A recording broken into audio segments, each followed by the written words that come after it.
সবাই কেমন আছো বন্ধুরা? আমি বনানী। আজকে দুপুরে রান্নায় চলে এসেছি রান্নাঘরে। খুব চটপট রান্না হবে আজকে। ভাত বসিয়ে দিয়েছি, উচ্ছে আলু ভাজবো সর্ষে ফোড়ন দিয়ে, আর বেগুন আর আলু দিয়ে কালো জিরে ফোড়ন কাঁচা লঙ্কা ফোড়ন দিয়ে সামান্য একটু জিরে দিয়ে ইলিশ মাছের ঝোল করব। কারি পাতা বাদাম দিয়ে একটু আলু ভাজবো।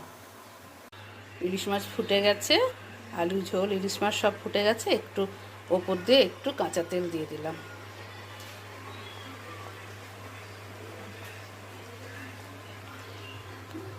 উচ্ছেও ভাজা হয়ে গেছে, আর এদিকে একটু কুমড়ো আলু পেঁয়াজ কেটে রেখেছি, ডুমো ডুমো করে একটু কাঁচা লঙ্কা দিয়ে একটু ভেজে নেব। বাস হয়ে গেছে বন্ধুরা, খুব তাড়াতাড়ি হয়ে গেছে রান্নাবান্না, ঝটপট হয়ে গেল। তো চলো সবাই ভালো